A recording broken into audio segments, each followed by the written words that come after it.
네, 안녕하십니까. 자, 이번에 2025년 행정사 1차 시험 총평 및 분석에 대해서 좀 해보도록 하겠습니다.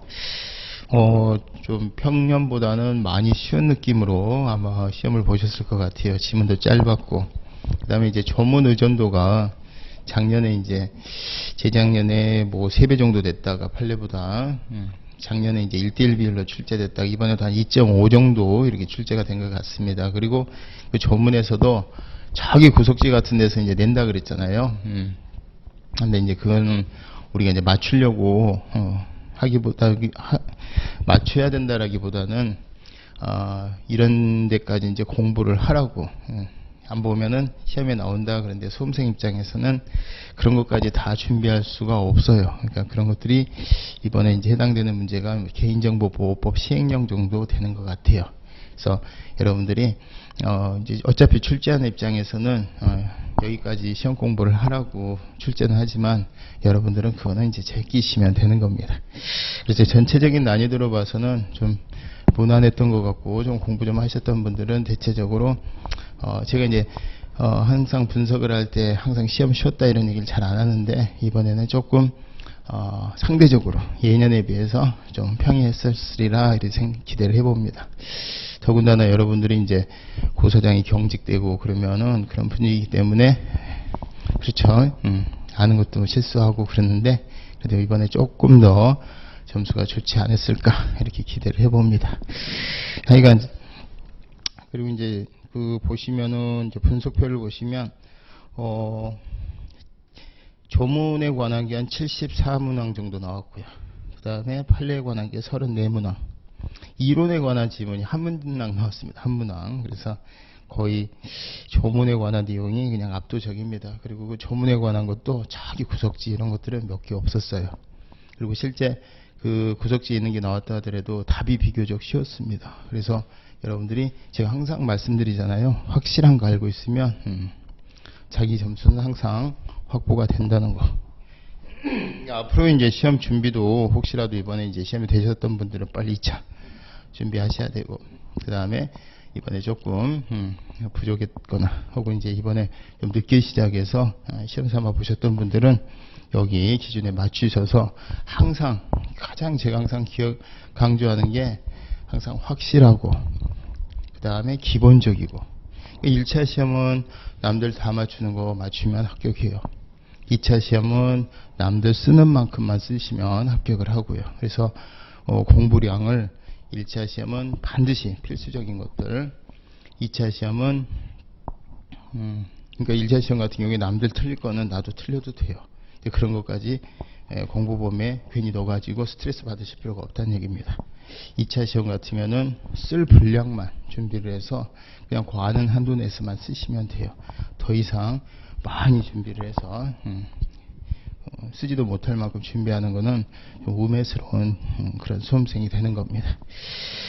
자, 그래서 이제 앞으로 여러분들이 주의하셔야 될 게, 이제 하긴 이제 여러분들이 2차 시험도 1, 2차 동차로 준비하신 분들도 많잖아요. 그러다 보면 행정절차법이라든가 행정기본법의 내용을 일반적인 우리 이제 국가공무원들 준비하는 7급, 9급 공무원 애들보다는 훨씬 심도 깊게 준비들을 하십니다. 그리고 혹시라도 행정사에 마음을 두고 뭐 한 몇 회 준비하셨던 분들은 행정절차법, 기본법 이런 것에 이제 조금 깊이가 있기 때문에 특히나 이번 시험 같은 경우에 점수가 잘 나오지 않을까. 그리고 앞으로도 이제 계속 이렇게 출제되리라고 전망을 해봅니다. 항상 건강하시고요. 그 다음에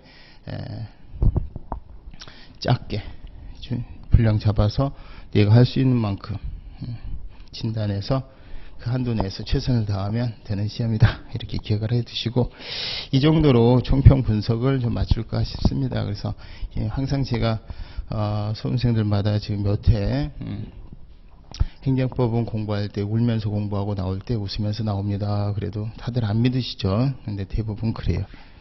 민법은 공부할 때 되게 좀 상대적으로 좀 편하게 공부를 하시는데 나올 때 되게 좀 이제 많이 울고 나와요. 근데 원래 법과대학 나온 친구들은 아는데 민법이 굉장히 이론적 깊이가 깊어서 그렇습니다. 역사도 깊고. 자, 그래서 이제 행정법 같은 경우에 좀 이번에 점수가 좋았던 분들은 또 자만하지 마시고 또 2차 시험 꼼꼼히 대비를 하셔야 되고요. 조금이라도 점수가 좀 미진했던 분들은 또 거기에 맞춰서 너무 좌절하실 필요 없어요. 대비해서 열심히 다음 시험에 준비하시면 된다는 말씀 전해드리고 싶습니다. 자, 이상으로 2025년 행정사 1차 시험 총평 그리고 이제 분석 마치도록 하겠습니다. 자, 그럼 나머지 이제 그 세분화된 거는 저희가 이제 요 다음에 이어서 이어지는 기출 문제 분석하면서 세분화되게 한 1시간 정도 살펴볼까 합니다. 자, 그러면은 이어서 A형 시험 문제로 이제 이게 복원이 됐는데 조금 뭐 내용이 다를 수도 있을 수는 있겠지만 거의가 다 제대로 복원이 된 것 같아요. 그래서 이 부분에 대해서 분석을 해보도록 하겠습니다. 자, 26번 시험 문제인데요. 행정기본법의 내용이 나왔죠. 그래서 행정청이 행정작용을 할 때 상대방에게 해당 행정작용과 실질적으로 관련성이 없는 의무를 부과해서는 안 된다. 누가 봐도 뭐 쉽죠. 그래서 부당결부 금지 원칙입니다. 그래서 첫 인상부터가 아주 쉽게 스타트를 끊어줍니다. 그래서 부당결부 금지 원칙. 자, 27번 역시 행정기본법의 내용입니다. 행정작용은 뭐뭐에 위반돼서는 아니 되며 국민의 권리를 제한하거나 의무를 부과하는 경우, 침익적인 경우죠. 권리를 제한하거나 의무를 부과한다. 그 밖에 국민 생활에 중요한 영향을 미치는 경우에는 뭐뭐에 근거해야 된다. 법률이겠죠. 저희는 법률 유보 원칙. 그래서 기억번은 법률이고, 그 다음에 행정기본법에 당사자의 신청에 따른 처분은 여기 이제 법률이 아니라 법령으로 되어 있어요. 법령. 그러니까 이제 신청을 한다는 얘기는 여기는 침익적인 내용. 침익적인 내용은 법률에 근거가 있어야 되고, 수익적인 내용은 법령 이렇게 돼 있으니까 법률에 근거가 없이 법규명령에만 있을 수도 있다라는 그런 뉘앙스를 좀 피우죠. 근데 사실은 당사자의 신청에 따른 처분도 처분 인상에는 원칙적으로 법률에 근거가 있어야 됩니다. 그런데 우리 행정기본법 여기를 법령으로 표현하고 있어요. 그래서 법령 등의 특별한 규정이 있거나, 그 다음에 이제 당시 처분 당시에 법령 등에 적용하기 곤란한 특별한 사정이 있는 경우를 제외하고는, 이게 이제 신청 시하고 처분 시하고 간극이 있을 때 언제 법을 적용을 하느냐, 이제 신청 시가 아니라 처분 시다 이건데, 이걸 법령으로 표현을 하고 있습니다. 그래서 정답은 4번이에요. 제가 요건 이제 난이도를 3번하고 4번에서 고민하신 분들이 좀 있었을 것 같아요. 유념 있게 안 보셨던 분들은. 그래서 난이도 상으로 분류를 했는데, 난이도 상이라고 해봐야 1번, 2번, 5번으로 하셨던 분은 없을 것 같고, 2번, 3번하고 4번에서 이제 고민을 하셨을 것 같아요. 1번, 2번 찍으신 분들은 좀 문제가 있고, 그래서 3번, 4번, 5번에서 고민을 하셨던 것 같으니까, 난이도 상이라고 해봐야 그냥 네트로 오지선다는 안 된다는 얘기입니다. 눈 감고 찍어도 3분의 1 확률이라는 얘기죠. 정답은 4번입니다. 그래서 둘 다 조문에 관한 내용이고요. 28번 행정계획에 관한 내용이 이제 출제가 됐는데, 행정계획의 정의에 대해서 행정기본법이 있는 내용이 그대로, 판례 내용이 그대로 나왔네요. 그래서 판례에 행정계획은 목표 달성을 위해서, 그 다음에 수단의 종합 조정하죠. 그래서 목표 설정, 특정한 행정 목표를 달성하기 위하여 서로 관련되는 행정수단을 종합 조정함으로써 장래 일정한 시점에 일정한 질서를 실현하기 위한 활동의 기준으로 설정된 것이다. 이거 판례가 이렇게 정의를 하고 있습니다.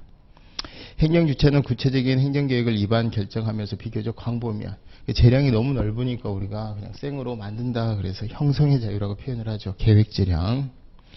행정주체가 기반시설을 조성하기 위해서, 이 기반시설이 인프라예요. 인프라. 그러니까 인프라 같은 경우를 할 때, 도시 군 단위의 인프라 결정을 할 때 행사하는 재량권은 계획재량에도 일정한 한계가 있다고 그랬죠. 그래서 이란, 이한 꼭 비교해야 되고, 그 다음에 이란, 이한 저울질 할 때 제대로 올려야 되고, 제대로 저울질 결과, 제대로 올린 저울질의 결과 제대로 반영을 안 하면 우리가 형량명령의 법리에 어긋난다 이렇게 얘기를 하잖아요. 그래서 재량권에 한계가 있습니다. 그 구체적인 사례가 자연환경 보호 등을 목적으로 하는 도시관리 계획 결정, 행정청의 재량적 판단으로서 내용이 현저히 합리성을 결여하거나, 형평이나 비례원칙에 뚜렷하게 반하는 게 사정이 없으면 이게 이제 판단 여지하고 재량이 막 섞여 있는 부분이잖아요. 행정계획이 전문적인 영역이고. 그래서 웬만하면 행정청의 판단을 좀 존중해 줘야 된다. 그런데 답은 의외로 쉽죠. 우리가 행정계획을 그러면은 행정입법으로 보자, 행정행위로 보자 이런 학설의 대립이 있지만 행정계획 중에 국민의 권리움에 영향을 주는 구속력을 가지는 행정계획은 처분으로 보고 경제개발 5개년 계획, 뭐 잘 살아보자 계획 이런 것처럼 국민의 권리움에 영향을 안 주는 거는 행정지도 같은 개념으로 봐서 처분성이 없다고 하잖아요. 근데 그 처분성이 없는 것의 대표적인 게 제가 기본이란 말 들어가면 구속력이 없다 그랬죠. 도시 기본계획, 상하수도 기본계획, 농어촌 도로 기본계획 이런 것들은 처분성이 없다 그랬잖아요. 근데 국민에 대한 직접적인 구속력이 있더라고 되어 있네요. 여기 이제 틀린 지문이 되겠죠. 정답은 의외로 쉬웠습니다. 5번. 자, 그 다음에 행정입법에 관한 내용이네요. 사무국기관의 소속 공무원에 대한 업무 처리 지침, 행정규칙이잖아요. 훈령, 지시, 예규, 일일명령, 고시. 일반적으로 행정조직 내부에서만 효력을 가진다. 그렇죠. 이제 내부에 효력은 있기 때문에 여기 안 들으면 어긋나면 위반하면 징계 사유는 됩니다. 처분은 아니고요. 조례는 규범입니다. 조례에 터잡아서 집행위가 나와야 되는데 조례에 그냥 폐교한다라는 기준이 쓰여져 있는 게 아니라 두밀분교를 폐교한다라고 되어 있는 거예요. 그러면은 집행행위 개입이 없이 조례 그 해당 조문 자체에 의해서 두밀분교는 직접 문을 닫아야 되는 거예요. 자, 이런 경우에 항고소송의 대상으로 받다 안 받다? 받다죠. 근데 여기 지금 항고소송의 대상이 될 수 없다. 처분성을 부정했다. 이런 뜻이니까 정답은 2번 틀렸습니다. 그죠? 그래서 요게 이제 정답이에요. 처분이 행정규칙을 위반했다. 그러면 징계 사유는 되겠죠. 하지만 행정규칙에 위반했다고 해서 그 자체가 위법이라고는 볼 수가 없고 법률이나 법규명령에 위반했는지 여부에 따라서 처분의 위법성 여부는 갈리는 거예요. 그래서 3번도 맞습니다. 지방의회는 일단은 조례를 제정할 수가 있죠. 근데 그 조례의 제정 범위가 자치사무하고 단체위임사무에 국한되고 기관위임사무는 법률에 특별한 규정이 없는 한은 원칙적으로 안 됩니다. 해당 지방자치단체 내부 사무가 아니기 때문에. 자, 그래서 자치사무에 대해서는 조례를 제정할 수가 있는데 이때 자치사무하고 단체임사무라 하더라도 법률에 지방자치단체장의 고유권한을 침해하는 것은 조례의 한계를 넘게 되는 거예요. 물론 상위규범인 법률에 특별한 규정이 있으면 허용이 되겠지만요. 그래서 4번은 당연히 맞는 말이 되겠죠. 거기 한번 내용을 볼까요? 여러분 해설 자세하게 놓았는데 요거 이제 요게 이제 그렇죠? 이것도 판례 내용입니다. 판례. 그래서 자치사무라 하더라도 단체장이 고유권한을 침해하는 것은 안 된다. 이것도 다 기출 지문에 들어가 있었던 것들입니다. 그 다음에 법령 보충적 행정규칙은 형식은 행정규칙이지만 실질이 법규명령이라는 거죠. 그래서 상위법령과 결합해서 대외적 구속력이 있는 법규명령으로서 효력을 가진다. 이 표현도 자주 나오는 거죠. 그래서 형식은 행정규칙이지만 실질은 법규명령이다라고 하는 것들이에요. 재산제세, 사무처리 규정, 그 다음에 개별 토지가격 합동조사 지침 이런 것들이죠. 정답은 2번입니다. 이것도 아마 쉽게 고르실 수 있었던 것으로 보여집니다. 인허가 의제제도, 인허가 의제 관련해서는 이제 행정기본법의 내용들이 쭉 나온 거예요. 그래서 행정기본법에 인허가 의제를 받으려면 절차만 집중되고 실체가 집중되지 않기 때문에 실체적인 서류, 요건을 다 갖춰야 돼요. 그래서 주된 인허가 신청할 때 주된 인허가 요건만 필요한 게 아니라 그 관련 인허가에 필요한 실체를 다 갖춰서 제출을 해야 됩니다. 그래서 그 제출받은 주된 인허가 관청은 그 서류를 이제 회람을 시켜서 저촉사항 없음 이런 것들을 이제 수집하게 되죠. 그래서 인허가 의제를 받으려면 주된 인허가를 신청할 때 불가피한 사유로 함께 제출할 수 없는 경우가 아니라면 관련 인허가에 필요한 서류를 함께 제출해야 된다. 절차만 집중되지 실천에 집중되지 않는다라는 뜻이고 행정기본법 24조 2항에 규정이 되어 있습니다. 2번 주된 인허가 행정청은 주된 인허가를 하기 전에 관련 인허가에 대해서 미리 인허가 행정청과 협의해야 된다. 그 걔네들의 예를 들어서 건축허가관청이 소방청에 그거 소방허가 해줘도 돼요. 이렇게 그 의견을 서류를 그쪽에 보내서 회답을 받아야 되는 건데 이것도 24조 3항에 규정이 되어 있어요. 인허가 의제 효과는 주된 인허가에 해당 법률에 규정된 관련 인허가에 한정된다. 그렇죠. 왜냐하면은 이게 이제 의제가 되게 되면은 관련 인허가를 소방청에서 소방허가를 한 것을 건축법상의 건축허가를 받은 행정청에 의해서 그게 가름이 되기 때문에 정부 이제 행정조직 법정주의에 어긋나게 돼요. 그래서 법률에 근거가 있어야 되고 그 법률에서 정해진 바운더리 내에서만 의제 효과가 발생한다는 뜻이에요. 이것도 25조 2항의 내용입니다. 4번 인허가 의제의 경우 관련 인허가 행정청은 관련 인허가를 직접 한 것으로 봐. 그러니까 인허가 의제가 있게 되면은 그 뒤에 블랙 핑크처럼 주된 인허가 뒤에 관련 인허가가 다 있는 거라 그랬잖아요. 근데 주된 인허가가 거부가 되면은 뒤에 관련 인허가 거부가 없는 거라 그랬습니다. 그 두 가지를 잘 기억하시라 그랬는데 직접 있는 거예요. 주된 관련 인허가 의제가 있게 되면. 그래서 직접 한 것으로 봐서 관리 감독도 해야 되고 나중에 제3자가 그 관련 인허가를 문제 삼으려고 할 때는 주된 인허가를 문제 삼는 게 아니라 관련 인허가를 문제 삼게 되는 거예요. 4번도 26조 1항의 내용입니다. 그 다음에 이제 5번이 판례인데 인허가 의제 제도는 사업 시행자의 이익을 위해서 만들어진 거 맞죠? 사업 시행자가 여러 개 쫓아다닐 필요 없이 절차 번거로움이 없이 여러 개 쫓아다닐 필요가 없이 주된 인허가의 절차만 거쳐서 필요한 서류 갖춰서 제출하면은 한 방에 끝나는 거예요. 자, 그런데 사업 시행자가 반드시 그러면은 관련 인허가 의제 처리를 신청할 의무가 있는 거냐? 인허가 의제 조항이 있으면 반드시 의제를 통해서만 받아야 되는 거냐라는 문제가 있는 거죠. 앞뒤가 좀 모순이죠. 사업 시행자의 이익을 위해서 만들어진 거니까 사업 시행자가 싫으면 안 해도 된다 이런 뜻이에요. 그래서 사업 시행자가 반드시 관련 인허가 의제 처리를 신청할 의무는 없다라는 게 판례입니다. 그래서 여러분들 여기 이제 1번부터 4번까지가 사실은 행정기본법의 아주 기본적인 사항이고 요거는 설사 저희 이제 준비를 못하는 판례라 하더라도 1, 2, 3, 4가 너무 뻔한 내용이어서 난이도는 하로 집어넣습니다. 정답은 5번이 되겠습니다. 중정도로 보셔도 될 것 같아요. 지문이 길었다는 측면에서. 자, 그 다음에 직권 취소에 관한 내용이 나왔네요. 31번.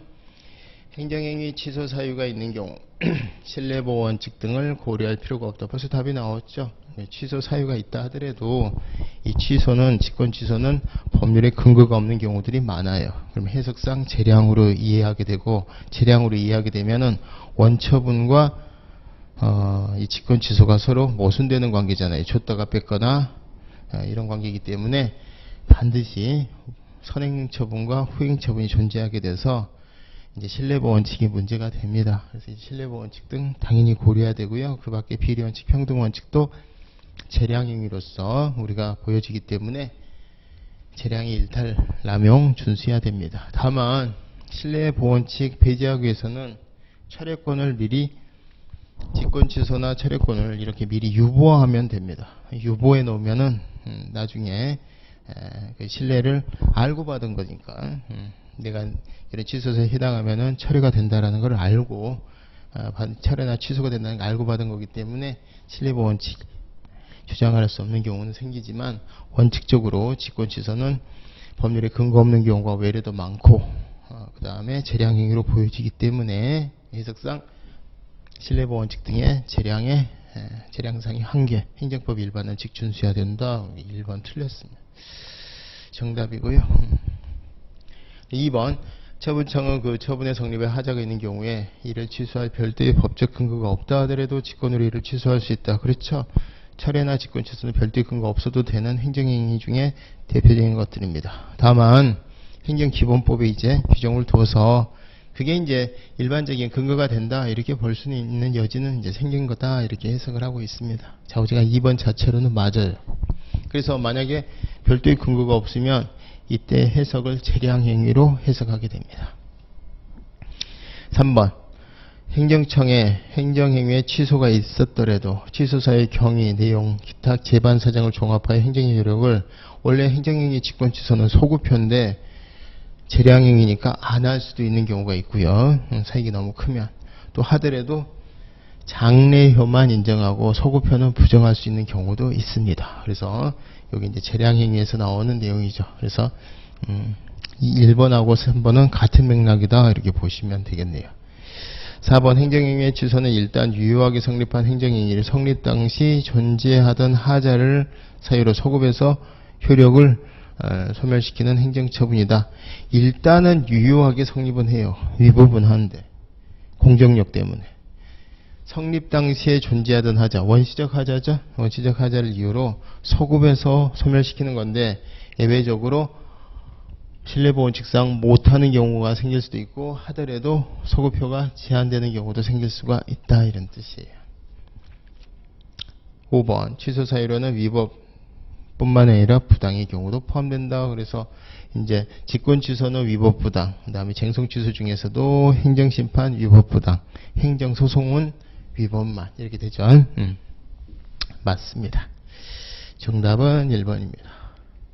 자, 그 다음 32번 재량행위에 해당하는 것 출입국관리법상 체류자격 변경 허가, 이게 귀화 허가, 우리 일반적으로 비자 뭐 F1, F2 뭐 이러잖아요. 그러니까 이제 비자 이런 것들 다 허가라고 표현되어 있지만 귀화 허가, 체류 자격 변경 허가 다 이게 재량행위입니다. 특허예요, 특허.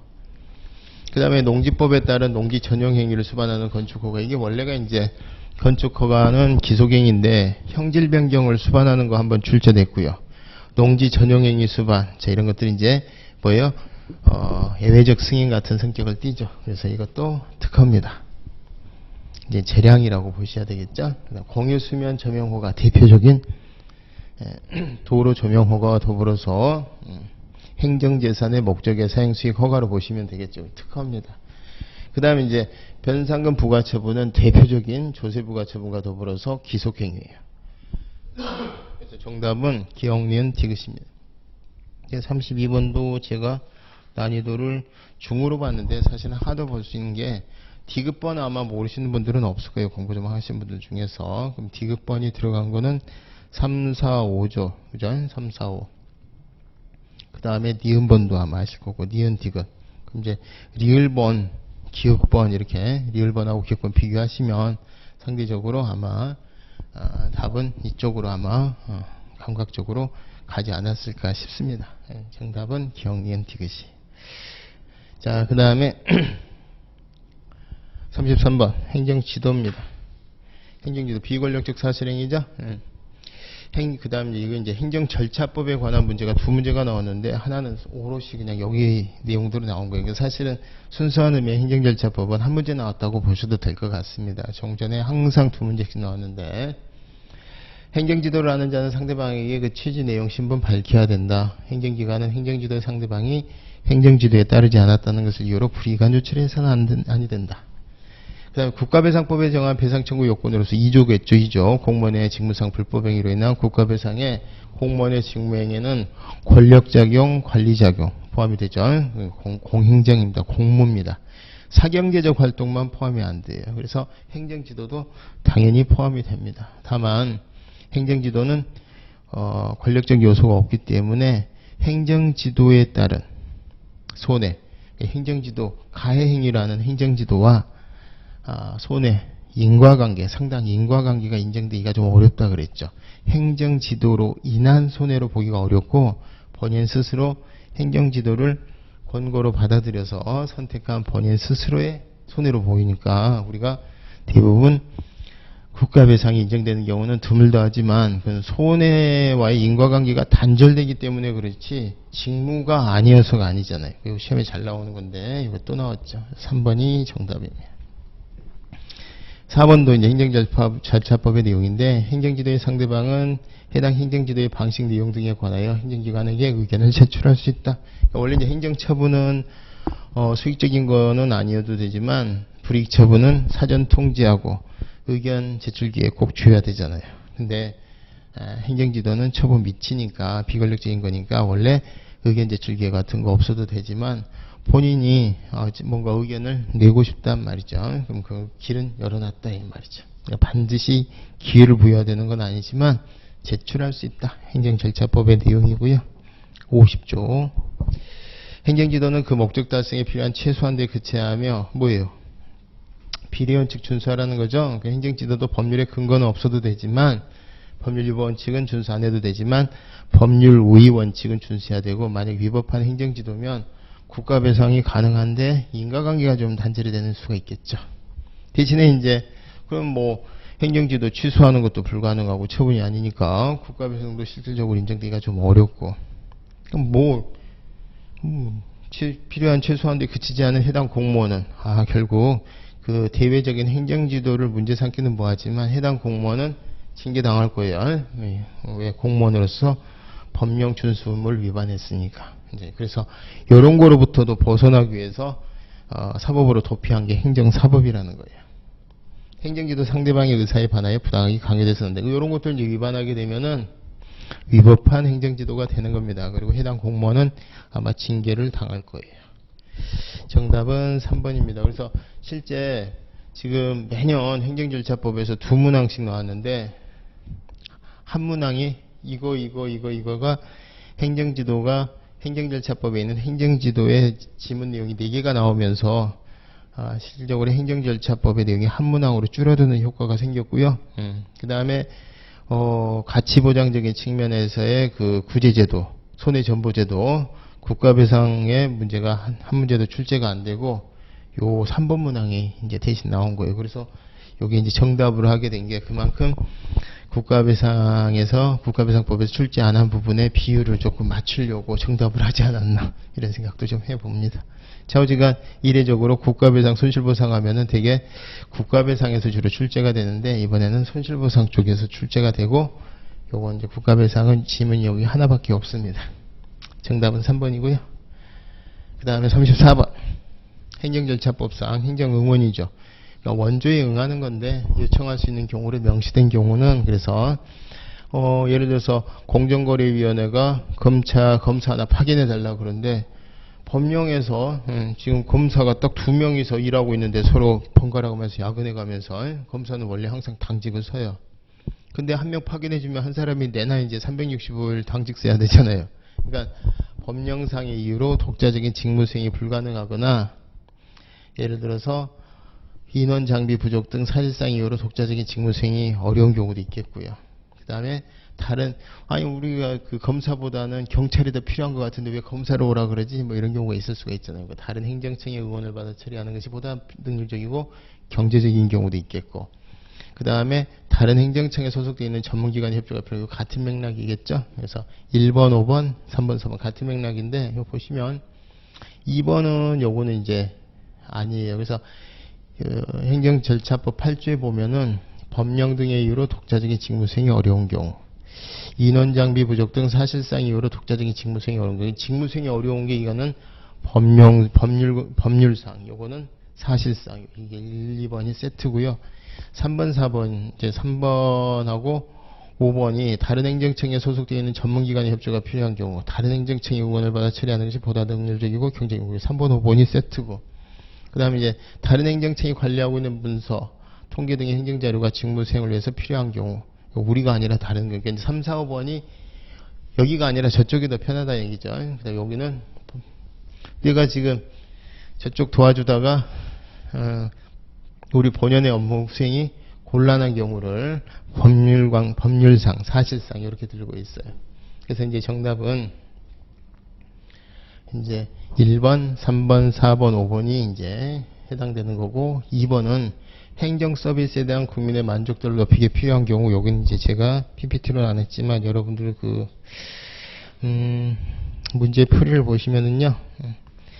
행정절차법 5조 2에 보면은 행정청이 질 높은 행정 서비스를 누릴 수 있도록 노력해야 된다. 7조에 보시면은 이 항에 행정청은 행정청 간의 협조를 마치 서로 간의 부처 간의 각 부처 간의 협조를 통해서 업무의 효율성을 높이고 행정 서비스에 대한 국민의 만족도를 높이기 위하여 필요한 경우 행정협업의 방식으로 적극 협조해야 된다. 우리 영화 같은 데 보면 미국이 뭐 FBI 연방수사관하고 그 지역보안관하고 서로 막 갈등을 겪잖아요. 그런 거다 그런 마찬가지로 서로 네 관할이다 내 관할이다 따지지 말고 해라. 거기에 행정 서비스에 대한 국민의 만족도를 높이기 위하여 거기 들어가 있습니다. 그래서 행정응원의 사유는 아니라는 거. 그래서 2차에 같이 정리해 두시면 되겠네요.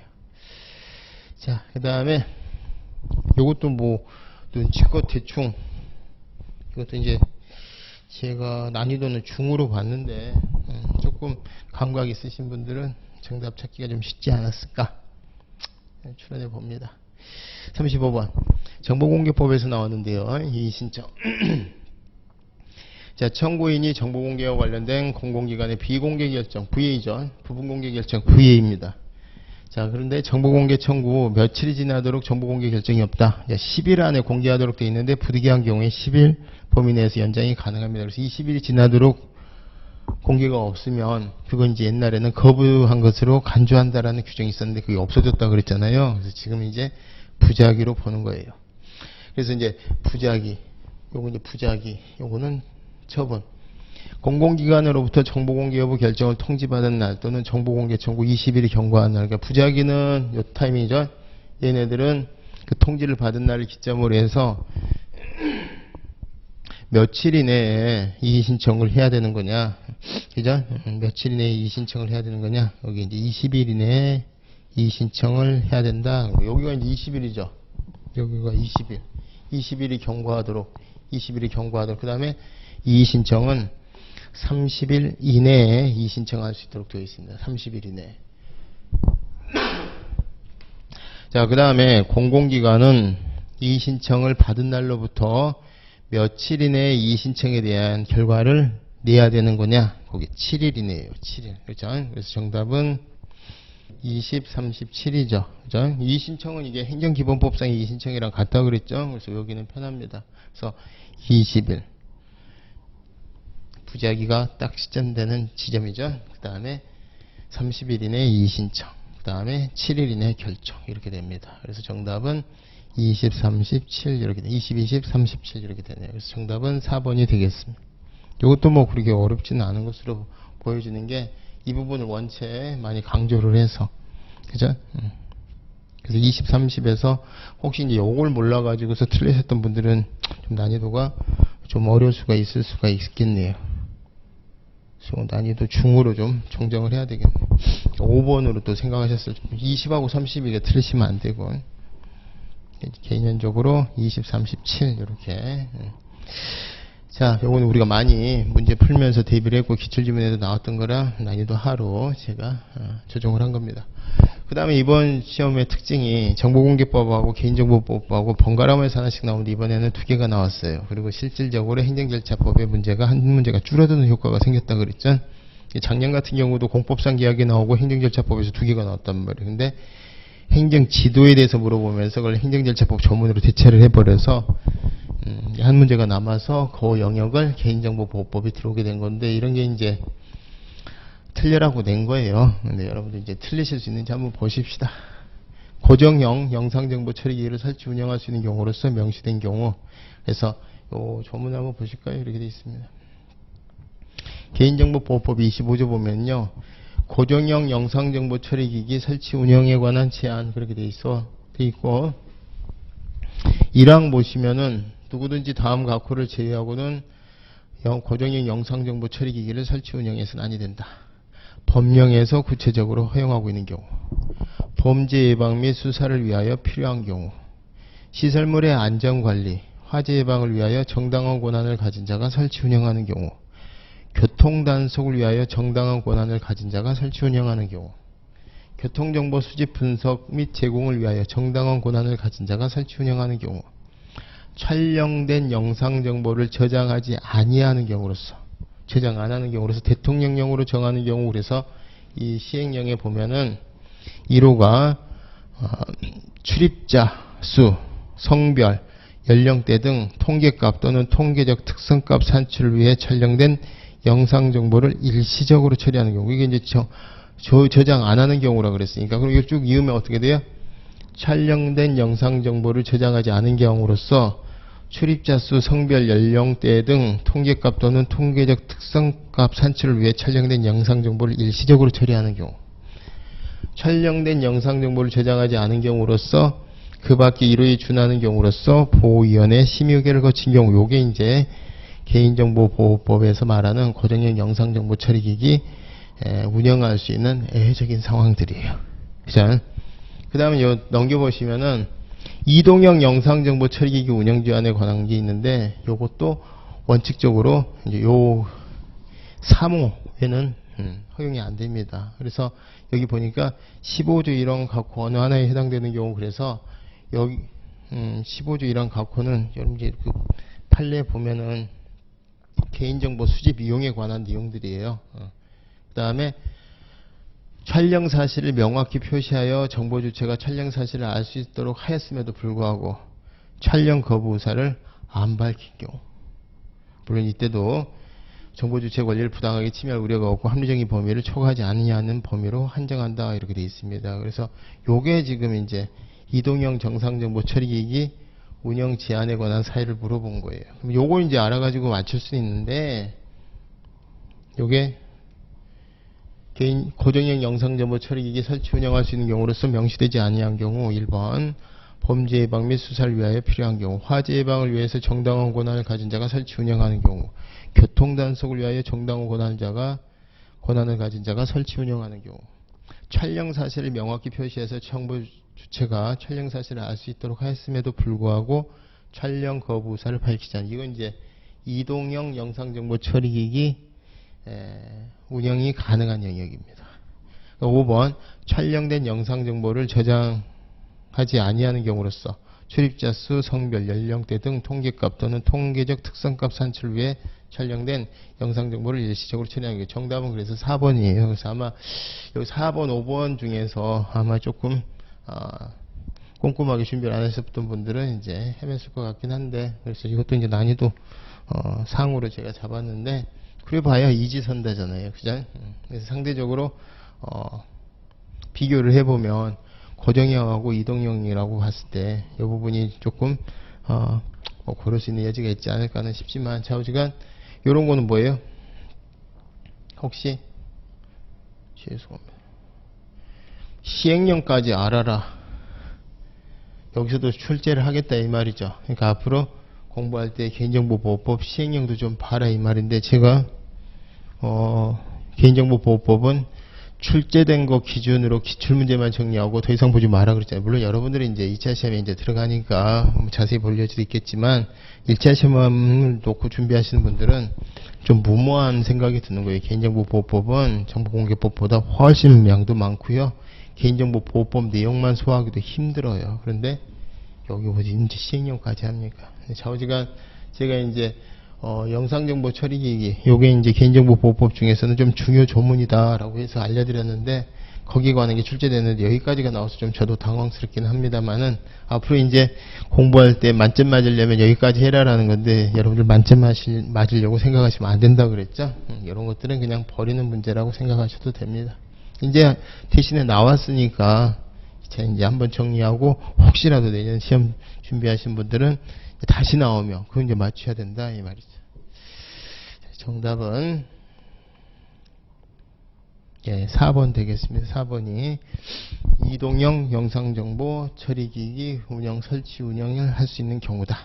그래서 25조의 2, 요게 이제 옛날에는 CCTV가 하나였는데 지금 두 개로 나뉘어지면서 25조의 2하고 요게 지금 사유가 서로 각각 갈라진 거예요. 이 정도로 정리하시고, 그 다음 37번 대집행에 관한 내용이 나왔는데요.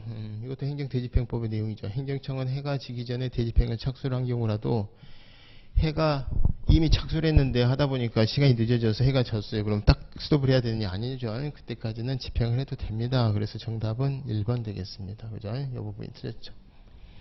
그 다음에 2번 대집행에 필요한 비용에 대해서는 행정청이 사무비 소속에 따라 국세에 다음가는 순위의 선취득권을 가진다. 그래서 일반적인 은행에서 뭐 저당권을 갖고 있다 하더라도 항상 우선하는 거예요. 대신에 국세보다는 후순위예요. 그러니까 혹시라도 지금 대집행에 1억이 들어갔는데 걔가 재산이 2억밖에 없어. 근데 세금이 예를 들어서 1억이 나왔어. 그럼 국세 가져가고 그 다음에 대집행 비용 가져가고 그러면 은행에서 돈 빌려준 사람들은 은행에서 뭐 저당권 같은 거 갖고 있어도 후순위이기 때문에 못 받는다 이런 뜻이고 국세 다음 가는 순위입니다. 그 다음에 대집행에 대해서는 행정심판 제기할 수 있고요. 안 하고 그냥 바로 가도 되고요. 임의적 전치니까 이게 이제 옛날에는 필요적 전치였을 때 의미가 있었는데 지금은 이제 확인하는 의미밖에 없죠. 대집행에 필요한 비용은 만약에 얘가 납부를 안 하면 이제 이것도 자력집행에 의해서 강제 징수하는데 국세징수법에 의해서 징수하는 거 규정을 두고 있습니다. 의무자가 동의를 했다. 해가 뜨기 전에도 야간에도 집행할 수가 있습니다. 요거 1번하고 5번은 용산 참사에 있은 이후에 이게 들어선 거라 그랬잖아요. 그래서 여기는 이건 안 했네. 그래서 그 야간에 실행할 수 있는 경우 의무자가 동의한 경우 그 해설 1번 보시면 행정대집행법 4조 1항 단서 의무자가 동의한 경우 해가 지기 전에 이미 착수한 경우 야간에 주간에 집행을 하게 되면 해가 뜬 후부터 지기 전까지 주간에 집행을 그러니까 날이 밝을 때 집행하면 대집행의 목적 달성이 불가능한 경우 그 다음에 비상시 위험이 절박한 경우 4가지입니다. 이것도 좀 기억을 해두세요. 정답은 1번이죠. 38번. 행정기본법에서 이제 행정 강제에 관한 내용이 나왔네요. 그럼 이제 외국인의 출입국 난민 인정에 관한 사항에 대해서는 행정상 강제를 적용하지 아니한다. 그게 이제 행정기본법 30조 3항에 나와 있죠. 3항에. 그렇죠? 그래서 형사, 행영, 보안처분 관계법령에 따라 행하는 사항. 이제 형사법원에 관련된 사항, 형사법원의 판결에 따라 집행하는 사항 이런 것들이고요. 외국인의 출입국 난민 인정, 귀화, 국적 회복. 귀화는 생으로 외국인이 우리나라 사람이 되는 거고, 그 국적 회복이라고 하는 것은 안현수처럼 우리나라 국민이었던 사람이 다른 나라 국적을 취득해서 나갔다가 다시 우리나라 국적으로 국민이 돼서 돌아오는 거. 그러니까 생외국인이라고 제가 만든 말이고 한 번도 대한민국 국민이었던 적이 없었던 사람이 대한민국 국적을 취득하는 것을 귀화라 그러고요. 대한민국 국민이었던 자가 나갔다 다시 들어오는 걸 국적 회복이라 그래요. 그래서 각각의 허가가 필요한데 법무부 장관의 허가가 필요한데 아까 말씀드렸던 그 비자 발급이랑 체류 자기 변경 허가랑 더불어서 다 특허입니다. 특허.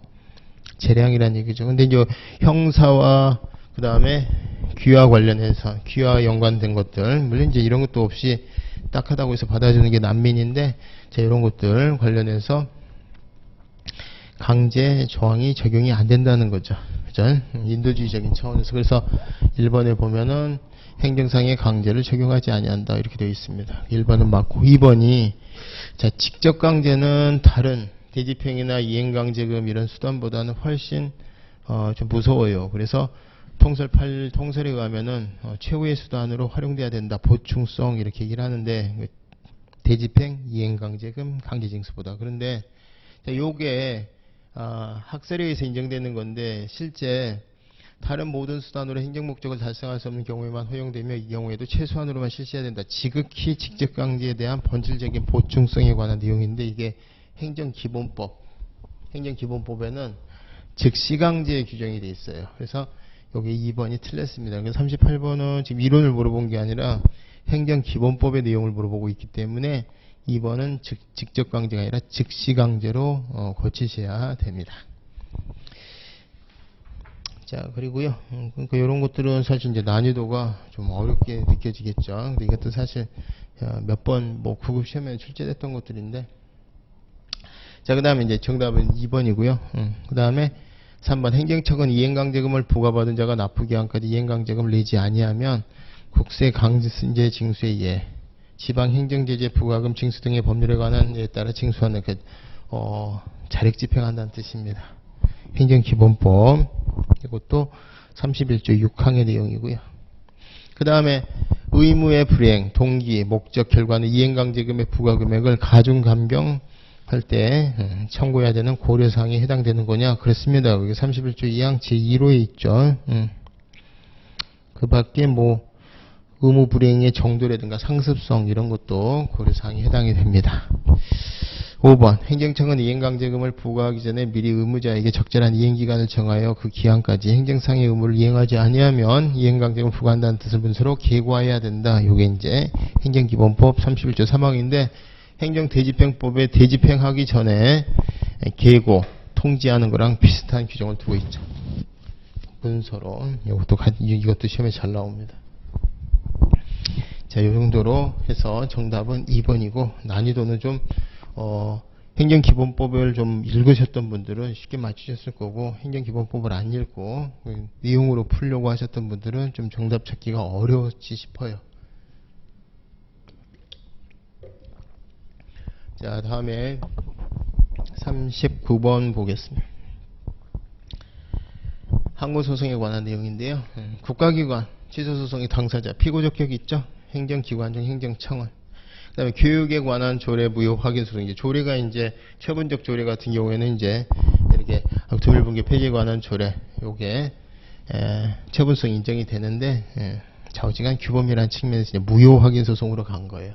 이때 조례를 만든 실질적인 주체는 지방의회지만 이걸 공포하는 애가 지방자치단체장인데 그러면은 피고를 실제 만든 지방의회로 해야 되느냐 아니면 공포를 한 단체장으로 해야 되는 거냐. 공포한 단체장으로 해야 된다는 거죠. 그게 혹시라도 학예 교육에 관한 거면은 시도 교육감을 피고로 해야 되는 거다 이런 뜻이에요. 그래서 2번도 맞습니다. 3번 대리권을 수여받은 데 불과했어요. 대리권은 위임과 달라서 권한이 넘어가지는 않습니다. 그래서 경기도지사 대리 수원시장 이런 식으로 밝히고 해야 되죠. 대리관계를 밝히고 해야 됩니다. 경기도지사가 이게 대리 당하는 행정청이고 이걸 대신해서 제가 합니다. 그래서 수원시장 이렇게 하면은 처분문서가 이렇게 있으면 이렇게 밝히고 해야 돼요. 여기 이제 대리청인데 대리청이 제가 행위만 대신할 뿐입니다. 이렇게 업무를 이렇게 해야 되는 건데 이거를 빼고 자기 이름으로 했어. 그러면 자기는 결국 권한이 없는 애잖아요. 위임 위탁하고 다르게 권한 없는 애가 한 거니까 이제 무효 확인 소송이 제기당할 거예요. 이걸 받은 갑이 무효 확인 소송을 제기하는데 누구를 피고로 하느냐, 얘를 하느냐, 얘는 몰라요. 얘 입장에서 표현이 안 됐기 때문에. 그래서 얘를 피고로 권한이 없으니까 무효 확인 소송을 제기할 거다 이런 뜻이에요. 그러면 자신의 명의로는 행정처분할 권한이 없다는 얘기예요. 독자적인 수원시장 명의로는 할 수가 없고 경기도지사 대리의 수원시장 이렇게 해야 되는 건데 수원시장 이렇게 했다는 얘기예요. 대리관계를 밝힘 없이 자신의 명의로 행정처분을 했다면 그에 대해서는 처분 명의자인 해당 행정청이 왜 이름으로 넣었죠? 여기 안 밝히고 그러면은 수원시장이 피고가 되는 것이 원칙이다 이런 뜻이에요. 맞습니다. 4번 단체장이 일반 국유재산을 대부해달라는 신청을 거부하고 대부계약, 대부신청 거부 이런 것들은 다 사법관계입니다. 그래서 이 거부 처분이 아니죠. 그죠? 거부는 이제 공적인 영역이어야 되니까 그래서 항고소송을 대상이 안 됩니다. 대신에 이제 대부료 부가도 사법관계인데 대부료 납부물을 불이행을 해서 아까 행정대집행법처럼 징수하는 관계는 공포관계라 그랬죠. 좌우지간 거부 신청 거부 처분이 아닙니다. 사법관계니까 맞고요. 5번 행정규칙에 의한 불문 경고 조치. 이건 우리가 모의고사 때 봤잖아요. 전범위 풀 때 대표적으로 항고소송의 대상이 된 처분으로 봅니다. 그래서 불문 경고 조치 그리고 이 불문 경고인데도 불구하고 처분으로 봤다는 거. 더군다나 행정규칙에 근거한 건데도 불구하고 그러면 이제 법률상 근거 없는 거니까 위법한 처분이 되겠죠. 정답은 5번입니다. 제가 시험 바로 직전에 다룬 거여서 난이도 하루 볼까 하다가 그래도 중으로 봤습니다. 아마 이건 뭐 틀리시면 좀 없지 싶은데. 자, 그 다음에 40번 보겠습니다.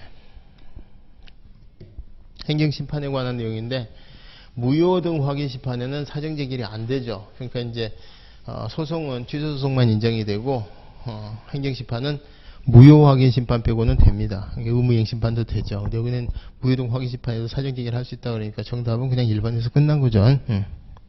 난이도 하. 대신에 이제 행정심판법은 당사자 심판에 대해서 규정은 없고 개별법에서 당사자 심판이 규정되는 경우는 있다고들 해요. 네, 저는 별로 동의를 안 하지만 자, 우선 2번은 맞고요. 행정처분의 취소를 구하는 심판에서 처분청은 당초 처분의 근거로 삼은 사유와 기본적 사실관계 동일성이 인정된다고 있다고 인정되는 한도 내에서 다른 사유를 추가 변경할 수 있는 처분 사유 추가 변경인데 행정소송법에도 처분 사유 추가 변경은 없고 행정심판법에도 없어요.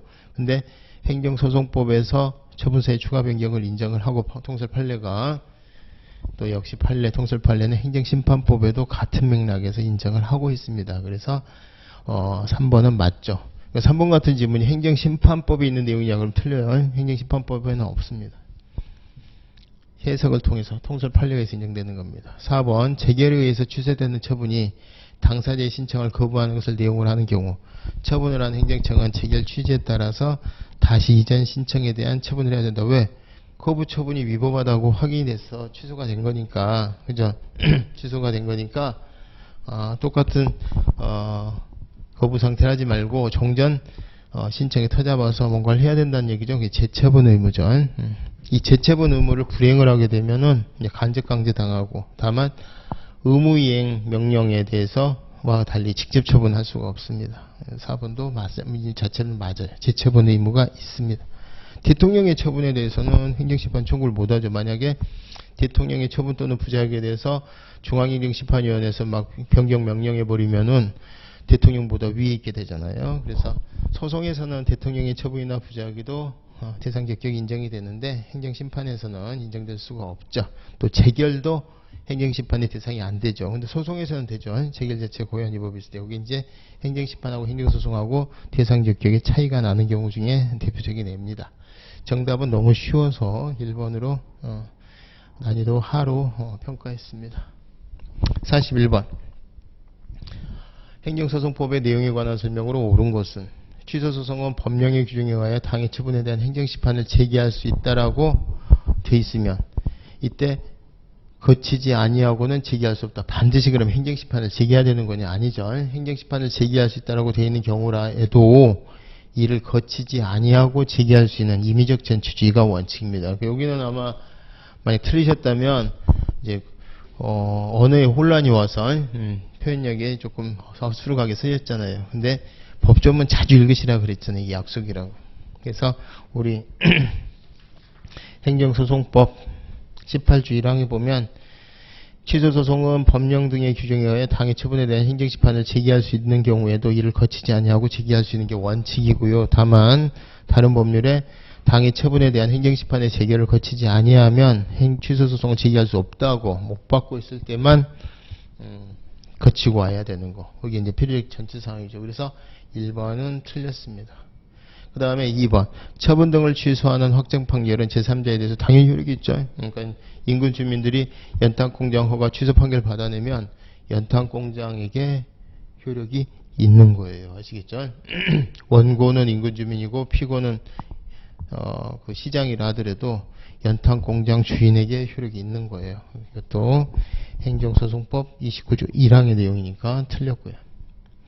행정처분의 무효 확인을 구하는 소송에는 특단의 사정이 없는 한 취소를 구하는 취지가 포함되어 있다. 그래서 무효 확인 소송을 제기했는데 보니까 무효 확인 소송을 제기한 시점에 필요적 전치가인데 필요적 전치도 갖췄고 또 제소기간도 준수했고 자 그러면 이 친구는 무효 확인 소송을 제기를 했는데 보니까 무효 정도는 아니에요. 그래서 무효 확인을 해줄 수가 없고 취소 사유여서 취소를 하려고 봤더니 취소 소송으로서의 요건은 다 갖추고 있어.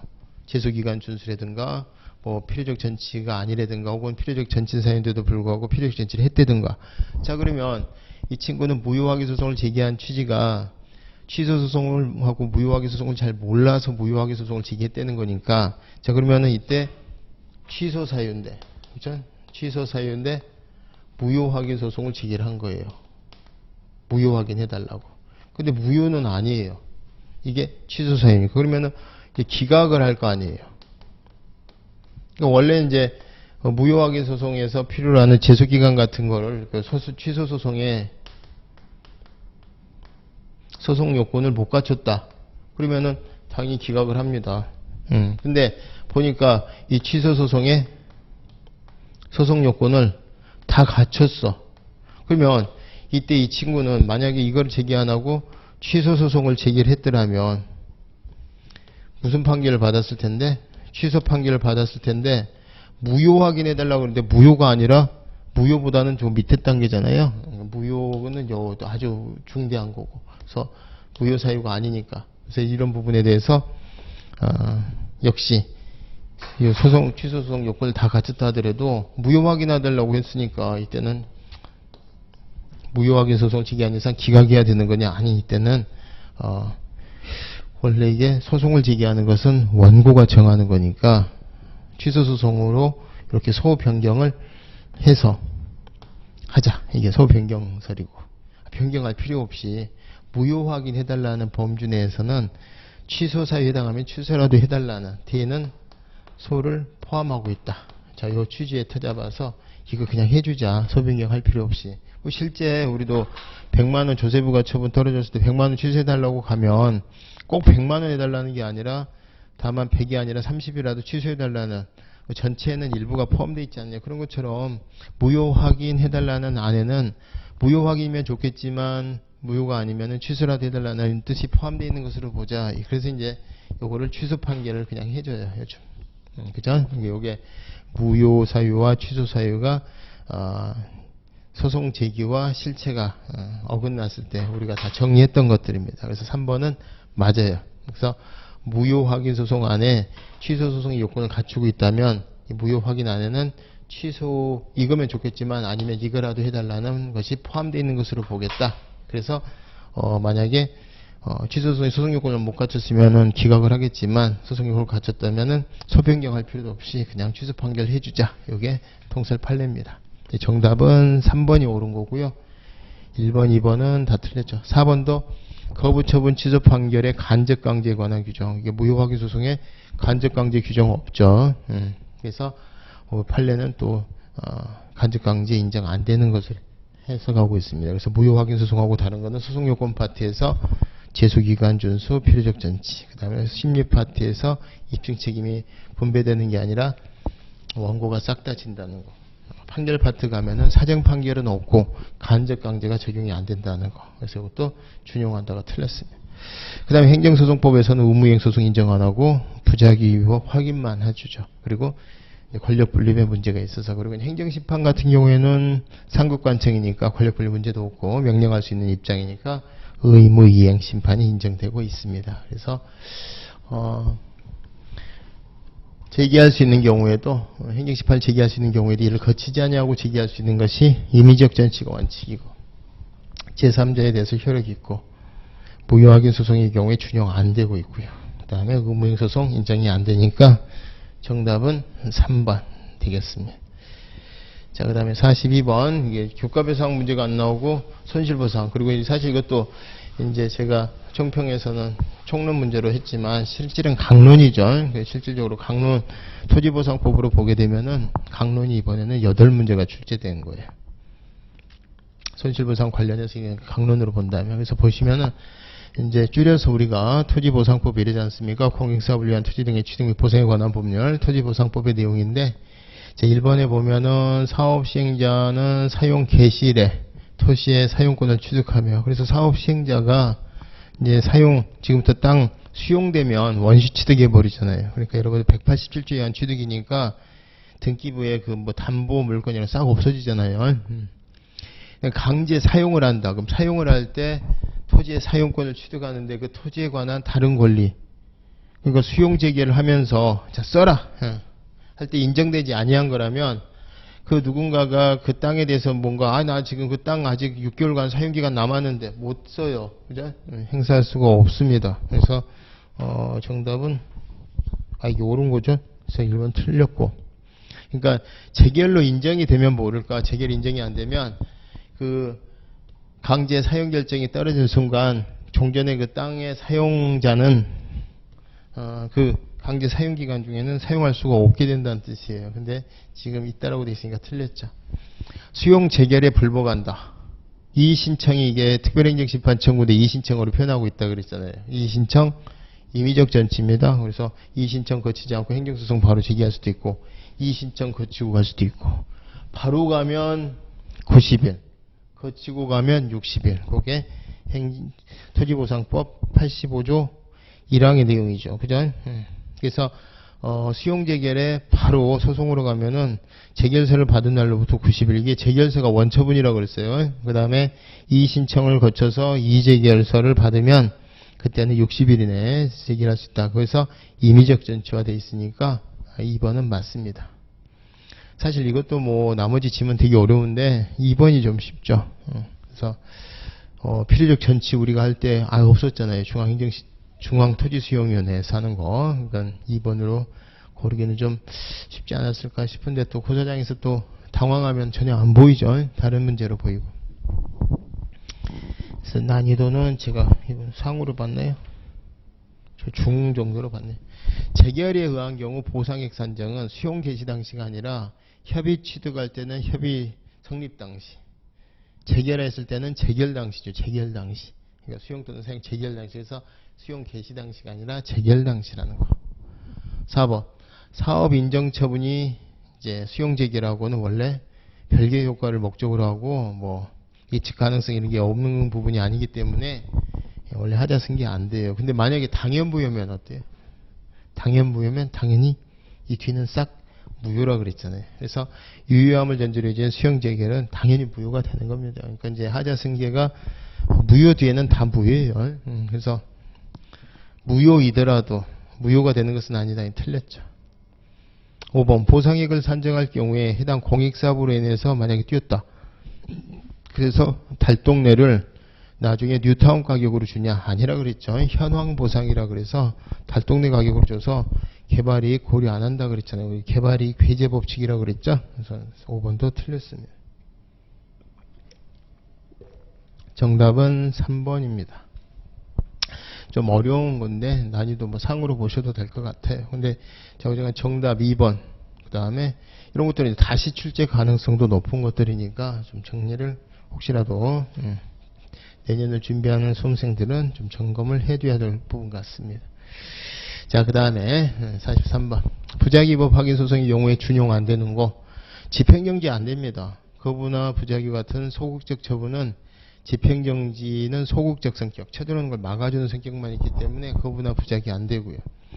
사정판결은, 그죠? 사정판결은 예를 들어서 취소소송에서만 인정이 돼요.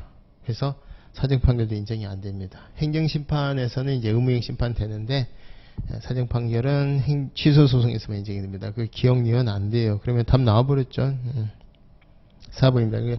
제3자의 소송 참가, 소송 비용에 관한 재판의 효력. 원래 이제 패소자 부담의 원칙인데 사정판결일 때나 혹시라도 기각, 각하의 원인 제공을 피고 측에서 하면은 그 원인 제공자가 이제 부담한다는 거.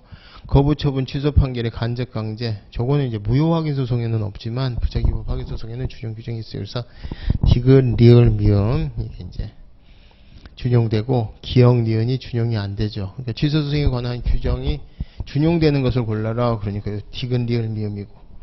안 되는 거는 기억리인데 또 기억리원으로 가서 또 틀리신 분이 있을 수가 있겠네. 그러니까 제가 항상 그랬죠. 준용 그러면 여기다 동그라미 치고 안 되고 그러니까 이렇게 하라 그러죠. 준용 안 되고 준용 안 되고 되고 하나 둘 셋 여기서 이렇게 골래.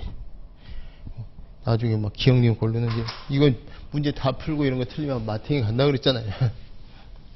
항상 박스형 문제 풀 때는 항상 그거 주의하시라 그랬죠. 43번의 답은 그래서 4번입니다. 그죠? 그 다음에 44번. 행정기관에 관한 설명으로 옳지 않은 것은 여기서부터 이제 강론이죠. 상급 행정기관의 하급 행정기관에 대한 승인 동의 지시 내부적으로 이루어지는 건데 이게 국민의 권리에 영향을 미치면 모를까, 미치지 않는다, 행정처분에 해당한다. 이건 누가 봐도 틀리면 안 되죠. 그래서 정답은 1번입니다. 법제처, 처로 끝나면은 국무총리 소속이라고 그랬죠. 식품의약품 안전처, 인사혁신처. 그 다음에 이제 어디죠? 보훈처, 국가보훈처는 국가보훈부로 승격돼 버렸죠. 행정각부로 올라갔습니다. 3번은 맞고요. 4번 중앙행정기관의 설치와 직무 범위는 법률로 정한다. 계속 나오죠. 행정조직 법정주의, 행정조직법, 정부조직법 제2조에 관한 내용이고요. 그 다음에 각 행정기관의 장, 지금 이제 18개, 이제 국가보훈부까지 19개 됐나요? 소관 사무를 통할하고 소속 공무원을 감독하고 대신에 그 위에 이제 국무총리 있고 그 위에 대통령이 있습니다. 5번 행정기관에는 소관 사무 일부를 독립해서 수행할 필요가 있을 때, 신중하게 처리할 필요가 있을 때 법률이 정하는 바에 따라 행정위원회 등 합의제 행정기관을 둘 수 있다. 이것도 계속 출제되고 있죠. 지방자치단체 내에서도 가능하고 법률이 정하는 바에 따라 이거 시험에 잘 나오죠. 정답은 1번입니다. 그래서 이것도 난이도 하에 해당됩니다.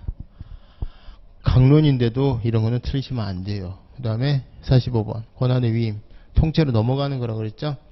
국가사무가 지방자치단체에 위임되면 단체임 사무인데 단체장에게 위임이 되면은 기관임 사무가 돼서 서울시장이 행위를 하더라도 그로 인한 행위로 인한 효과는 국가에게 귀속이 되는 거예요. 그래서 그걸 이제 기관임 사무라고 그러는데 이거는 원칙적으로 해당 지방자치단체 서울시하고는 아무 상관이 없는 거예요. 그래서 조례 대상이 안 되는 거예요. 물론 법률에 규정이 있으면 됩니다. 그 뭐 법률에 규정이 있으면 깡패니까 대신에 이런 이제 위임조례라고 그러죠. 그래서 1번은 맞습니다. 단체장은 기관 수임 사무 일부를 기관 임된 부분을 서울시장이 관악구청장에게 다시 재임할 수가 있느냐? 법률이 정하는 바가 아니라 규칙으로 정하는 바에 따라, 지가 만드는 규칙이 정하는 바에 따라 그럼 가능해요. 대신에 위임한 사람은 서울시장 믿고 위임한 거잖아요. 지금 관악구청장하고는 일면식도 없어. 따라서 국가의 승인을 받아서, 그죠? 혹시라도 국토교통부 장관의 위임이라면은 국토교통부 장관의 승인을 받아 가능합니다. 그래서 이것도 재임 가능하죠. 자, 이것도 다들 정부조직법, 행정권한의 위임 및 위탁에 관한 규정, 자 이런 것들에 관한 내용들입니다. 3번 위임기관은 수임기관의 수임사무 처리에 대해서 지휘감독하고, 그러니까 위임은 됐지만 그 위임한 걸 자기가 직접 할 수는 없어요. 너무 통으로 법률에 근거해서 넘어간 거니까. 대신에 지휘감독은 해야 돼요. 원래 내가 해야 됐던 거니까. 그래서 걔한테 맡겨서 할 때 잘하나 못하나 들여다봐라 이 말이고, 그 처리가 위법하거나 부당하다고 인정될 때는 취소 정지할 수 있습니다. 요게 행정권한 위임 및 위탁에 관한 규정 6조인데 요게 이제 5회 때 기출지문으로 나왔던 거고. 4번 수임사무 처리에 관하여 위임기관은 수임기관에 대해서 사전 승인을 받거나 협의를 할 것을 요구할 수가 없다. 그러니까 위임이 된 이상 넘어간 거기 때문에 위임받은 업무 수행하는 데 대해서는 일일이 허락을 하면 그 위임 취지에 어긋나지 않은, 위임 취지가 어긋나니까 이건 못해요. 그래서 이것도 우리가 기출지문에서 다 다뤘던 것들입니다. 대신에 껌껌이 할 때 사전 승인 협의 허락받고 할 건 아니지만 그 하는 것에 대해서 지휘감독하고 큰 테두리 내에서는 잘못되면 취소 정지해야 된다. 요거 같이 잘 두 개 세트로 기억하시라고 그랬죠. 5번 지방자치단체가 국가 사무를 넘겨받았다. 자, 이때 그 경비는 누가 부담해야 되겠어요? 부탁한 놈이 내야지, 그죠? 그래서 국가가 부담해야 되는 겁니다. 그래서 요거는 지방자치법 158조 단서에 의해서 틀렸죠. 지방자치단체가 아니라 맡긴 국가가 서울시에, 서울시가 관악구청장에게 서울시가 부담을 해야 돼요. 그래서 5번이 틀렸습니다. 그러니까 이것도 사실 강론의 내용인데 되게 어려운 것 같지만 4번, 5번 이런 것들 2번 이런 것들이 다 기출지문으로 구성이 돼서 이번 강론이 희한하게 좀 쉽게 출제된 거예요. 막 구석지 코너옥 때려버리는 게 아니라 되게 이제 반 정도는 코너옥이고 반 정도는 조금 눈치껏 좀 잘해서 맞춰라 이렇게 팁을 주는데 이번에는 거의 그냥 팁을 좀 쉽게 편성을 했습니다. 이것도 난이도를 제가 중으로 봤나요? 하루 봤네요. 그죠? 제가 이렇게 봤습니다. 자, 그 다음에 46번. 지방자치법의 내용. 자, 옳지 않은 것을 지방자치단체 주민은 조례 제정, 개정, 폐지 청구할 수 있고요. 지방자치법, 이게 몇 조인가요? 19조이랑, 그 다음에 지방자치단체 주민은 단체장 지방의원을 소환, 그러니까 주민소환권이죠. 비례대표는 빼고요. 비례대표는 우리 주민들이 뽑은 게 아니라 정당에 대한 투표에 따라서 득표율에 따라서 정당에게 배분된 거기 때문에 주민소환의 대상이 안 됩니다. 그래서 이 부분이 틀렸죠. 정답이 의외로 쉬웠습니다. 주민투표권은 헌법상의 기본권 내지는 헌법상의 권리가 아니에요. 따라서 주민투표권은 법률상 인정되는 권리이기 때문에 법률 개정만으로도 얼마든지 없애버릴 수도 있어요. 근데 국민투표권이다, 선거권 이런 건 안 됩니다. 그래서 국민투표권, 뭐 주민소송권 이런 것들은 법률상의 권리이기 때문에 법률에 의해서 인정되는 거니까 법률 개정만으로도 이건 없어질 수가 있어요. 근데 예를 들어서 뭐 대통령 선거권, 국회의원 선거권, 지방의회 의원 선거권, 지방의회 지방자치단체장 선거권 이런 것들, 또 국민투표권 이런 것들은 헌법상의 권리이기 때문에 법률로는 없앨 수가 없고 그걸 없애려면은 헌법이 개정이 돼야 됩니다. 그래서 주민투표권은 헌법상의 권리가 아니다. 맞고요. 단체장이 동일 수탁자에게 위탁사무를 재위탁하고자 한다. 그러니까 위탁사무를 다시 위탁하고자 할 때 지방의회 동의를 받도록 한 조례안 지방자치단체장의 집행권한을 본질적으로 침해한 거냐. 그러니까 예를 들어서 단체장이 뭔가를 부탁하는데 지방의회가 견제가 시게 들어가는 거죠. 이 부분에 대해서 우리 판례가 뭐라 그랬냐면은 이 부분은 침해하는 것으로 볼 수가 없다. 지방의회가 뭐 이 정도 동의받도록 한 조례안은 적법하다 이렇게 평가를 한 겁니다. 이것도 우리가 기출지문 7회 때 나왔던 거예요. 뭐 정답은 원래 원체 쉽고요. 5번 지방의원 정수 2분의 1 범위 안에서 조례로 정하는 바에 따라서 정책 지원 전문 인력을 둘 수 있다. 이런 것들은 이제 원체 코너웍인데 이걸 이제 알아서 맞추는 게 아니라 이걸 알아서 맞추는 거라 그랬죠. 그래서 난이도는 하로 편성을 했습니다. 자, 그 다음에 47번 국가재정법이 오랜만에 나왔어요. 거의 처음인 것 같은데 국가재정법을 대놓고 물어보는 거는 예산 나라 살림살이에 관련해서 2025년에 2026년 쓸 거를 국회에서 통과시켜주는 거에 예산이에요.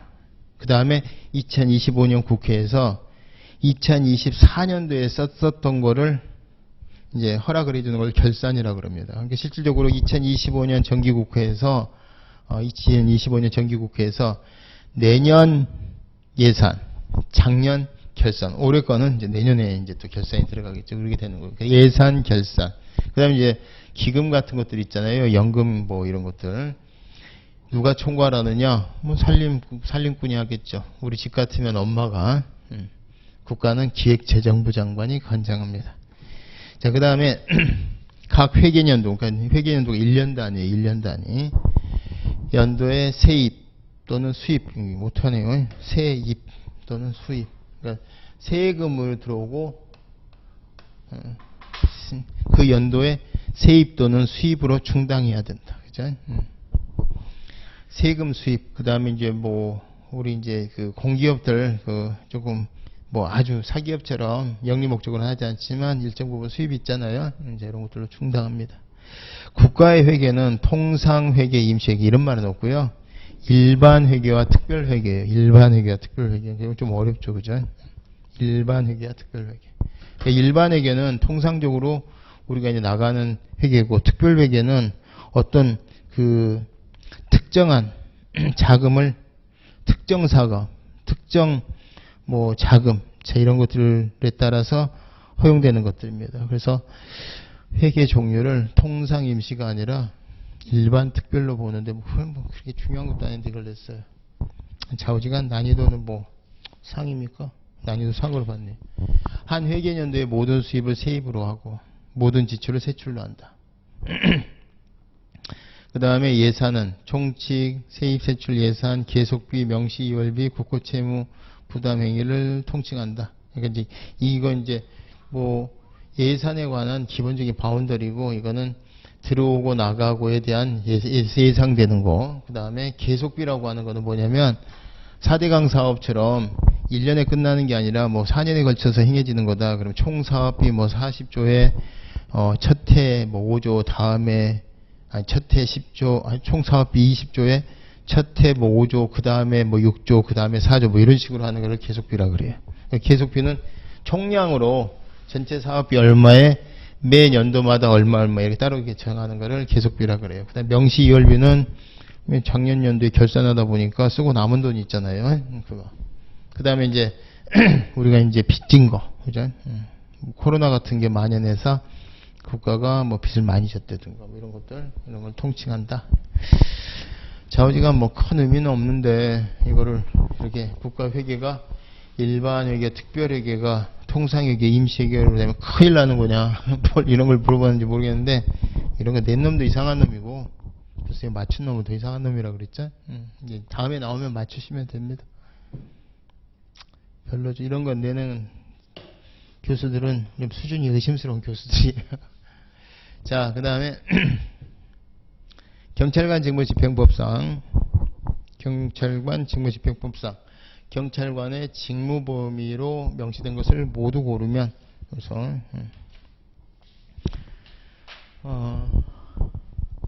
이건 다음 문제를 보시면은 이것도 사실은 뭐 난이도를 제가 모르겠네요. 상으로는 잡았지만 여러분들이 한번 상식적으로 생각하면 기억이 안 나더라도 범죄 피해자 보호, 경비, 주요 인사 경우 인사는 사람을 뭐 임명하고 면직하고가 아니라 사람을 말해 사람 인사 요거 이제 인사 관리할 때는 요건 인사고 그 다음에 대간첩 대테러 작전 수행 그죠? 경찰들도 뭐 권총 같은 거 하다가 대테러 대간첩일 때는 공용화기도 쓴다 그랬잖아요. 외국 정보기관 및 국제기관 인터폴 말합니다. 인터폴 우리나라가 외국에 도망갔기는 외국 범죄자가 우리나라에 도망와 있는 경우 공공의 안녕에 대한 위험 예방과 대응을 위한 정보 수집 작성 및 배포 아마 미음반에서 조금 고민을 하셨을 것 같은데 기억, 니은, 디귿, 리을만 있는 게 없잖아요. 그래서 사실 정답 찾기는 그렇게 어렵지는 않았으리라 싶어요. 근데 여러분들이 이런 것까지 기억을 해라 제가 그렇게 얘기를 안 했기 때문에 상으로 넣습니다. 그래서 정답은 5번인데 경찰관 직무집행법 국민의 생명, 신체, 재산 보호, 범죄 예방, 진압, 수사. 여기 밑으로 내려가야 되는데 죄송합니다. 2에2 범죄 피해자 보호가 새로 추가가 됐죠. 요즘에 이제 데이트 폭력 이런 거 많잖아요. 그 다음에 경비, 주요 인사 경호. 지금 뭐 대선 오늘 이제 끝났지만 어제 끝났죠. 선거운동. 그 대선에 출마한 사람들 이렇게 경호 쓰잖아요. 그죠? 대간첩 대테러 작전 수행, 공공의 안녕에 대한 위험 예방과 대응을 위한 정보 수집 작성 배포, 교통단속 교통위해 방지. 이게 자꾸 빡세 죄송합니다. 처리가 안 돼. 외국 정부기관 및 국제기구와의 협력. 그 밖에 공공의 안녕 질서가 있죠. 요게 이제 학자들로부터 많이 비판받고 있는 거예요. 여기 경찰에 있어서의 법적 근거가 될 수 있느냐. 일반적인 조항인데 이건 코에 걸면 코골이 기억이 걸면 단데 된다는 게 통설 판례입니다. 그래서 이제 사실은 2조 7호에 대해서는 제가 강조를 하는데 나머지는 앞에 거는 그냥 쓱 지나갔던 거라 상으로는 분류를 했지만 뭐 상식적으로 여러분들 생각하시기에 이거 뭐 범죄 피해자 보호 이런 거는 경찰관 직무집행법 내용이 아니야 이렇게 생각하셨던 분들은 좀 어렵게 느끼셨겠지만 경찰의 업무가 이제 주다 이렇게 생각하시면은 정답 찾기는 좀 그렇게까지 난이도 상으로 볼 정도의 어려움은 없지 않았나 이제 생각해보는 겁니다. 자, 그 다음에 49번 국가공무원법의 내용인데요. 검사는 특정직이죠. 우리가 경력직이 있고 특수 경력직이 있다 그랬잖아요. 그 다음에 여기는 일반직이 있고 그 다음에 일반직 중에서 업무가 좀 독특하거나 이런 애들을 특정직이라 그러더라고요. 판사, 검사, 뭐 소방관 이런 것들, 경찰 공무원. 그 다음에 여기는 직업 공무원 제도가 들어간다 그랬잖아요. 직업 공무원 제도는 뭐라 그랬죠? 신분 보장, 정치적 중립. 신분 보장의 대명사가 임기 보장, 정년 보장이라고 생각하시면 돼요. 근데 여기가 임기 보장이 안 되는 게 계약직 공무원이죠. 계약직 공무원은 계약기간 끝나면 끝나잖아요. 뭐 신분 보장. 그 다음에 정무직. 정무직을 먼저 써야 되겠다. 정무직. 업무가 정치가 업무예요. 그러니까 얘네들은 정치적 신분, 정치적 중립, 이게 의무가 없죠. 국회의원이 뭐 정치적 중립 보면 되겠습니까? 그죠? 그 다음에 계약직, 이렇게. 예, 검사나 판사는 여기 들어가는 거예요. 검사는 특정직 공무원에 해당한다. 맞습니다. 정무직 공무원은 특수경력직에 해당한다. 맞죠? 직급은 그 급수잖아요. 급수. 그러니까 한 명이 아니라 여러 사람이에요. 근데 이제 한 명의 공무원에 부여할 수 있는 직무와 책임을 직위라고 그러죠. 너의 직위는 이렇게 되는 거고. 그 다음에 너의 동기들은 같은 직급이야. 이렇게 들어가는 거죠. 그래서 3번이 직급이 아니라 직위입니다. 이것도 조금 이제 뭐 제가 수업할 때 설명을 안 드렸던 거라 이것도 난이도 상으로 봤습니다. 소청심사위원회 결정은 처분 행정처를 기소한다고 했죠. 이게 특히 행정심판위원회잖아요. 그 다음에 5번. 본인의 원에 따른 강임, 휴임, 면직 처분을 할 때는 처분권자 또는 처분 제청권자. 그러니까 이제 처분권자가 뭐냐면은 요 처분을 하는 애들. 그 다음에 처분 제청권자는 쟤네 면직해 잘라주세요. 뭐 이걸 옆에서 이제 제청하는 권자인데 처분 사유를 적은 설명서를 교부해야 되는 거냐? 이게 불이익을 주는 거니까. 근데 본인이 원해서 제가 밑으로 내려가겠습니다. 저를 쉬게 해주세요. 저를 잘라주세요. 할 때는 교부하지 않아도 된다. 여기 이제 5번이 국가공무원법 75조 1항 단서예요. 단서. 원칙적으로는 이게 처분사유를 적은 설명서가 있어야 되는데, 근데 이것도 여러분들이 생각하시기에 답 고르기에는 그닥 어려움은 없지 않으셨나.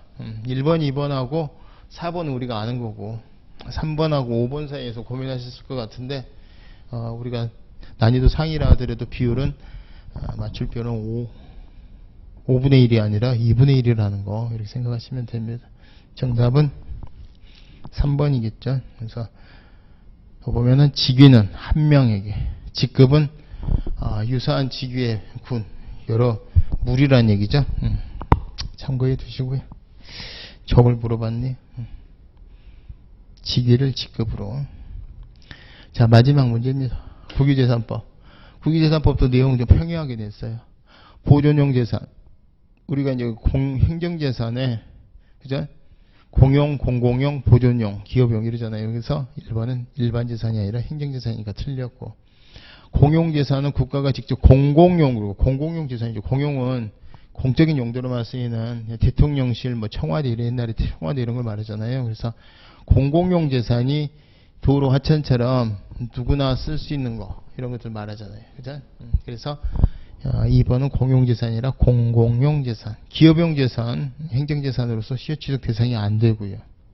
그 다음에 사건이 설정되면, 사건이 소멸된 후가 아니면 국유재산으로 취득을 못 합니다. 근데 이제, 그러니까 원시취득 형태로 하려면, 대신에 판결에 의해서 취득하는 경우는 예외죠. 여러분들 민법에서도 187조에 대한 예외잖아요. 법률행위가 아니라 판결에 의해서 취득할 때는 원시 취득하잖아요. 그래서 행정 국유재산법에 보면은 11조이랑 사건이 설정된 재산은 사건이 소멸된 후가 아니면 국유재산을 취득 못하는데, 단서에 보면 판결로 취득할 때는 그러지 아니하다. 그래서 4번도 판결에 의하여 취득하는데도 불구하고 사건이 소멸된 후가 아니면 국유재산을 취득 못한다고 되니까 틀렸죠. 그 다음에 총괄청이나 중앙행정관세청은 소유자 없는 부동산을 국유재산으로 취득하다. 이거는 여러분들 민법만 아셔도 맞출 수 있겠어. 원래 주인 없는 거는, 동사는 주수놈이 임대잖아요. 무주물 선점이라고. 근데 부동산은 국유잖아요. 국유. 그래서 국고로 귀속되니까 이게 총괄청이 기획재정부 장관이잖아요. 국유재산법의 총괄청이. 그래서 정답은 5번 되겠습니다. 그래서 사실 이것도 뭐 난이도 그냥 하루 봤습니다. 그러니까 강론인데도 불구하고 이번에는 전반적으로 강론이 시간도 안 잡아먹고 수준도 좀 낮았어요. 그런 부분에서 제가 이번 성적이 좀 많이 오르지 않을까 이런 생각을 해봅니다. 정답은 보존용 재산은 행정재산, 공공용 재산, 행정재산으로서 기업용 재산은 시효취득 대상이 되고, 판결이 취득하는 경우에는 예외가 인정되고, 5번이 맞습니다. 자, 이상으로 여러분들 2025년 행정사 1차 시험 행정법에 대한 총평 분석과 더불어서 기출문제 정답 및 해설을 마쳤습니다. 전체적으로 보신 소감이 어떠실지는 모르겠지만 좌우지간 그간 너무 수고 많으셨고, 항상 제가 이제 옛날에 한국화를 그렸는데 대나무 보면은 이제 한국화 자기를 내면은 관찰을 많이 해야 돼. 대나무가 저렇게 쭉쭉 위로 뻗는 이유는 안이 비어 있는데도 불구하고 매듭이 있어서 그렇습니다. 매듭이.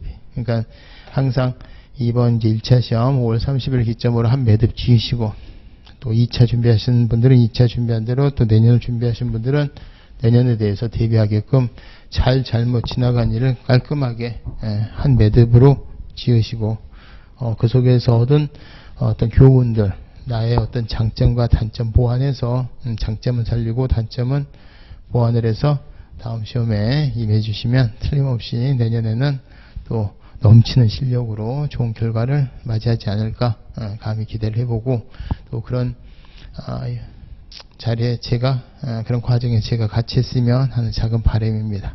너무 수고 많으셨습니다. 이상으로 총평 및 문제풀이를 마치도록 하겠습니다. 감사합니다.